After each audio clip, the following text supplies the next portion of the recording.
At a railway station in a city, there lived a beggar. Whenever a train arrived and stopped at the station, he would board it and beg from the passengers sitting inside.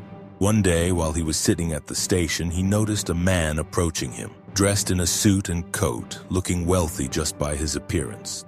The beggar walked up to the man and began begging. Something stirred in the heart of the well-dressed man.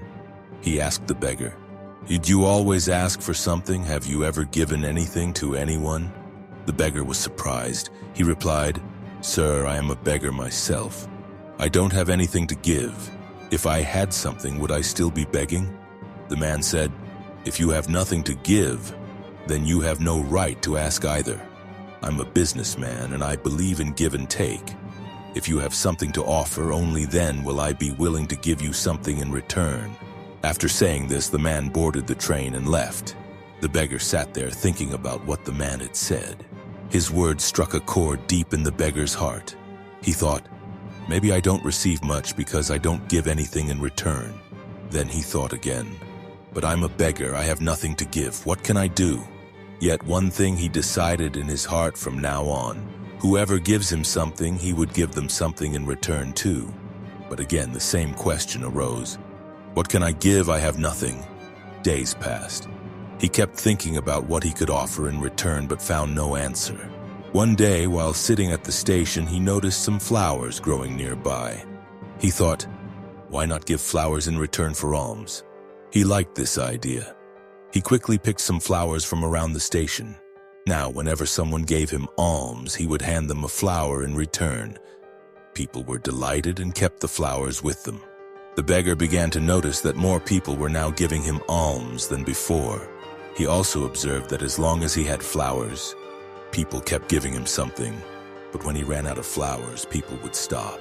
One day, while giving out flowers in return for alms, he saw the same well-dressed man sitting inside a train.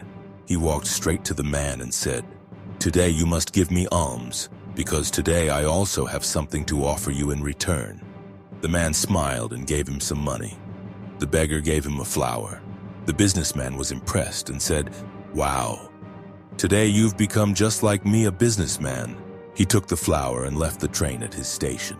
Once again, the businessman's words sank deep into the beggar's heart. He kept thinking about them and felt a surge of joy. His eyes sparkled. He felt as though he had finally found the key to success, a key that could change his life.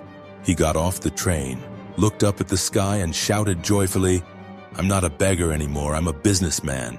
I can also become rich." People around him thought he had gone mad. But after that day, he was never seen begging at that station again. 6 months later, two well-dressed men were traveling through the same station. They looked at each other, and one of them extended his hand and said, "Do you recognize me?" The other man replied, "No, I don't. I think we're meeting for the first time." The first man smiled and said, "No, think again, we've met before, not once, but twice at this very station. I'm the same beggar you once spoke to. In our first meeting, you taught me what one should do in life. In the second meeting, you made me realize who I truly was. Following the path you showed me, I started picking flowers near this station and selling them. Today, I run a large flower business. I'm traveling to another city for work related to that business. You were the one who taught me the law of nature that we receive only when we give. This principle of give and take really works. I used to consider myself just a beggar. But in our second meeting, you told me I had become a businessman." He continued, "I realized then that people were not giving me alms. They were paying for the flowers. I thought I was a beggar, but in their eyes, I had already become a small businessman. Your words changed the way I saw myself. With the money I earned, I started buying flowers in bulk and reselling them. That's how I built my flower business. People here love flowers, and their love made me a successful flower seller." The two men smiled and got off at the next station, going their separate ways. Moral of the story: this story teaches us a powerful life lesson. The businessman in the suit understood the true principle of give and take. Many of the world's most successful people have followed this principle. He shared this wisdom with the beggar, and the beggar accepted it fully. His thinking changed, and so did his life. If we always think of ourselves as small, we'll remain small. To become great, we must change our mindset. Success is hidden in our thoughts. Believe in yourself. Think big. Act bold. And see how life transforms. Every day learn something new. Think something new. Do something new. Keep learning, keep growing.